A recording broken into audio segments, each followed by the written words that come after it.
Shalom saudara sekalian, salam sejahtera dalam kasih Tuhan kita Yesus Kristus. Kebenaran hari ini berjudul Realitas Oknum Setan. Pandangan yang mengatakan bahwa belajar mengenai setan adalah hal yang tidak perlu merupakan pandangan yang keliru dan benar-benar menyesatkan pikiran. Mengenal siapa dan bagaimana setan atau iblis bukan sesuatu yang sia-sia. Sebab dengan mengenal setan dapat membawa orang percaya kepada pemahaman siapakah Allah itu dan bagaimana hakikatnya. Belajar mengenai setan atau iblis bukanlah demi oknum itu sendiri, melainkan demi Allah yang menciptakannya.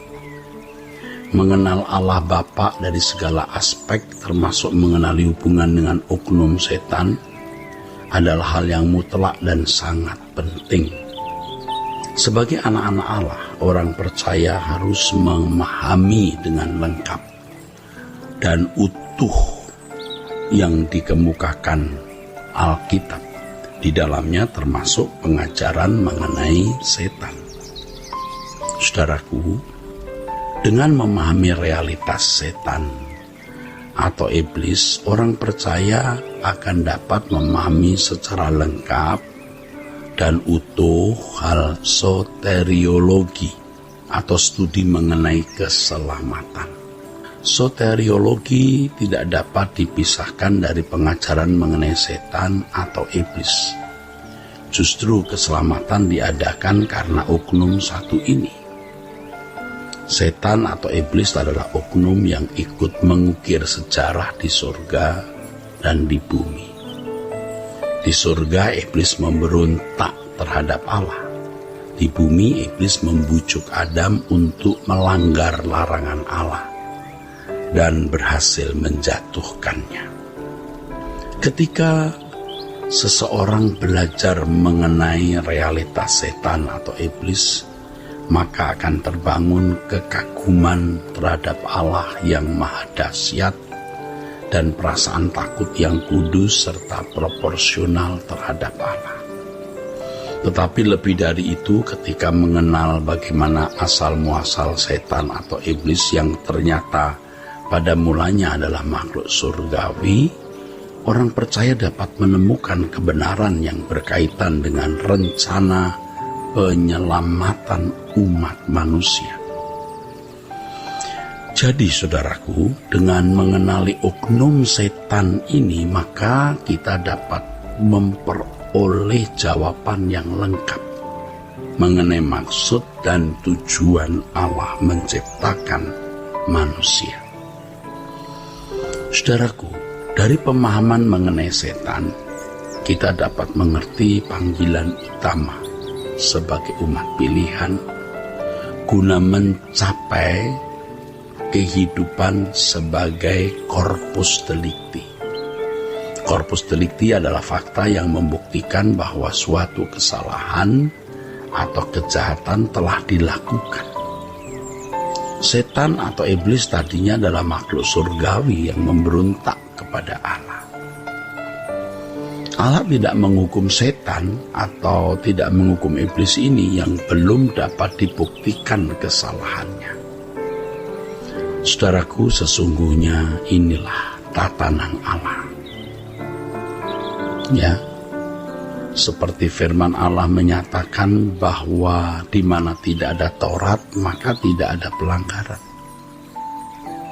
Manusia diciptakan untuk mengalahkan iblis dengan menjadi corpus delicti, yaitu menjadi makhluk ciptaan yang taat kepada Allah. Di sini manusia menjadi alat dalam tangan Allah untuk mengakhiri sepak terjang oknum pemberontak ini. Kekristenan adalah proses menjadi manusia yang berkualitas corpus delicti.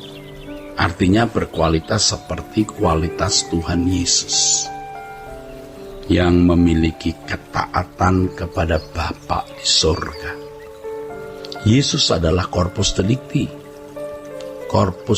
pertama yang menggantikan Adam yang gagal. Selanjutnya, saudaraku, orang percaya dikehendaki oleh Allah Bapa juga menjadi corpus delicti seperti Tuhan Yesus. Saudaraku, banyak teolog Kristen yang menganggap bahwa pengajaran mengenai setan atau iblis ini pengajaran sulit untuk dipahami. Karenanya sedikit sekali buku yang menulis mengenai setan atau iblis. Walau mempelajari mengenai setan atau iblis bukan sesuatu yang mudah, namun orang percaya harus menggali Alkitab dengan tekun guna memperoleh kebenaran mengenai oknum ini. Tentu penggaliannya harus berdasarkan teks Alkitab, bukan berdasarkan kesaksian-kesaksian pribadi yang subjektif. Ada buku-buku yang ditulis mengenai setan atau mengenai iblis ini, tetapi tidak dibangun di atas dasar ayat-ayat Alkitab. Mereka tidak melakukan penggalian yang proporsional terhadap Alkitab. Penulis-penulis buku tersebut sebenarnya tidak bertanggung jawab, sebab mengemukakan hal mengenai setan atau iblis tetapi tidak memberikan landasan berpikir yang berbasis pada Alkitab, melainkan didasarkan pada kesaksian pribadi, yaitu pengalaman pribadinya yang subjektif. Padahal kesaksian pribadi tidak bisa menjadi landasan iman secara umum atau untuk semua orang. Ada kesan tulisan-tulisan tersebut, saudaraku, menyiratkan ketidakjujuran dengan mengemukakan bukan saja hal yang bersifat subjektif, melainkan juga sering dilebih-lebihkan atau bersifat hiperbola. Dengan belajar mengenal setan atau iblis berdasarkan Alkitab, orang percaya dapat memahami siapa oknum ini dan sepak terjangnya. Dari sepak terjang Lucifer, orang percaya dapat menimba kebenaran yang sangat mahal. Ya, sepak terjang oknum pemberontak ini, setan ini, adalah gambaran kejahatan yang harus dijauhkan dari kehidupan kita. Dengan mempelajari sepak terjang setan atau iblis, kita dapat mengenal bagaimana musuh tersebut beroperasi. Terkait dengan hal ini, hendaknya kita tidak menjadi sombong karena merasa sudah menang terhadap iblis. Ada orang-orang Kristen yang setelah menjadi aktivis gereja merasa sudah menjadi umat yang kebal terhadap iblis.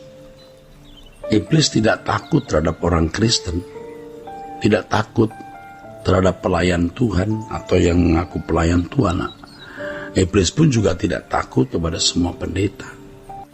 Hanya orang-orang yang hidupnya sungguh-sungguh di dalam Tuhan, yaitu yang pikirannya selalu diperbaharui oleh kebenaran firman Tuhan dan memiliki komitmen untuk hidup tidak bercela, yang tidak dapat ditaklukkan oleh setan atau iblis ini.